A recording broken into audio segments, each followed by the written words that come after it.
Well, hi there, South Fellowship. This is Ryan Paulson coming to you with our study video on Mark. Oh, that's a little bit thick here. There we go. On Mark chapter 12, verses 13 through 17.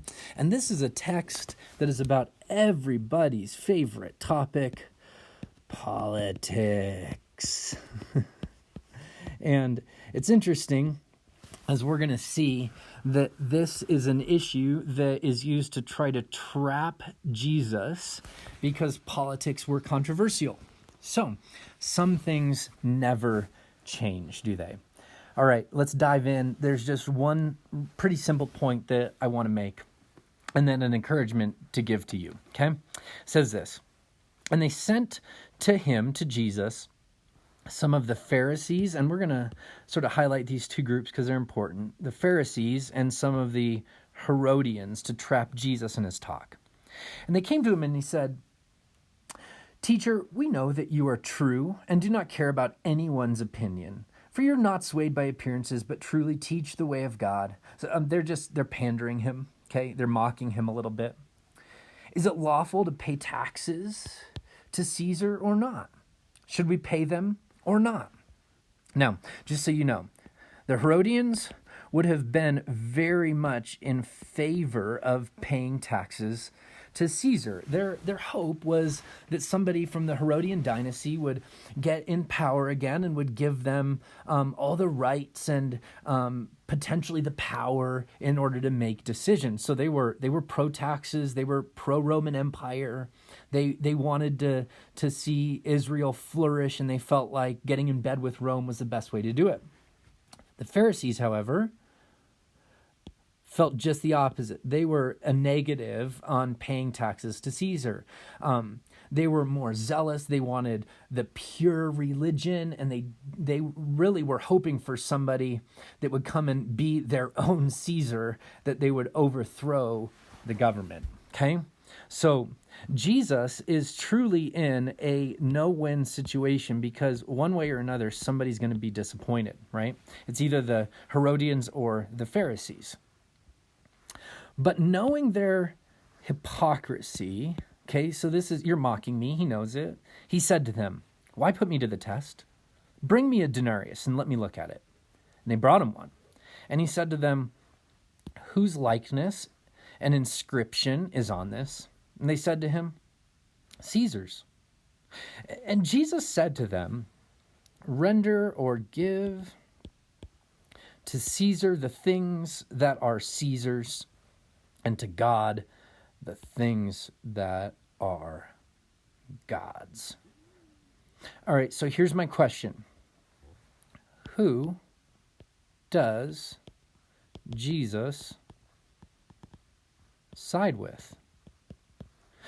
Does he say, "Oh yeah, we should definitely support the Caesar and all of his exploits, and that's the way that Israel will be made great, is by getting in bed with Rome and supporting Caesar and hopefully having somebody from the Herodian dynasty on the throne"? Is that what Jesus says? No. He says, yeah, give the things to Caesar that are Caesar's, but there are things that aren't Caesar's. There are things that Caesar cannot touch. So he doesn't support the Herodians. Does he do what the Pharisees want him to do? I mean, they're don't pay taxes, okay?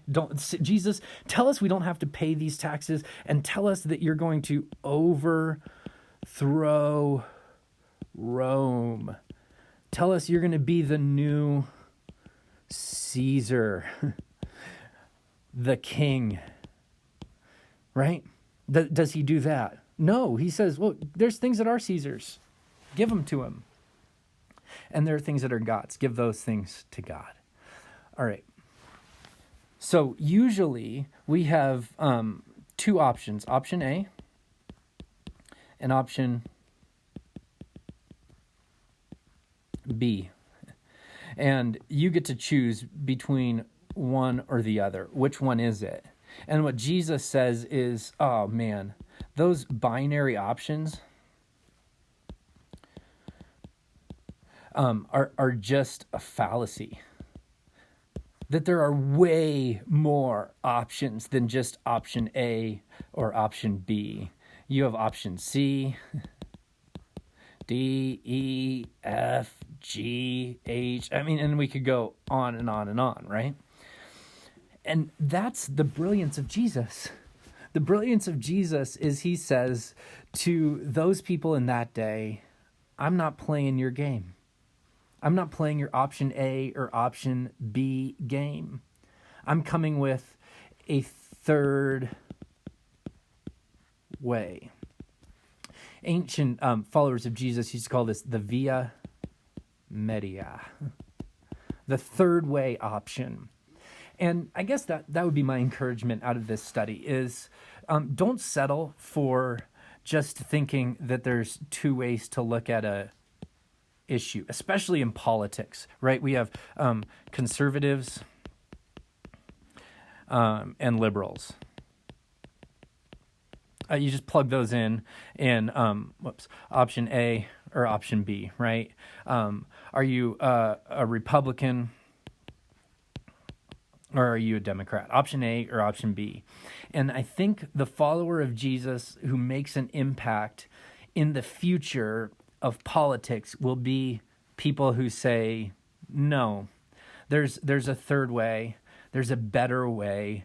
We don't have to choose between these two options. Actually, what we choose is the kingdom. It's the kingdom. So I hope that helps. Whenever you're thinking about whether it's politics or so many different issues, refuse to settle for binary, side-picking A, B options. Think third way. Think via media. Think Jesus. Thanks. Have a great day.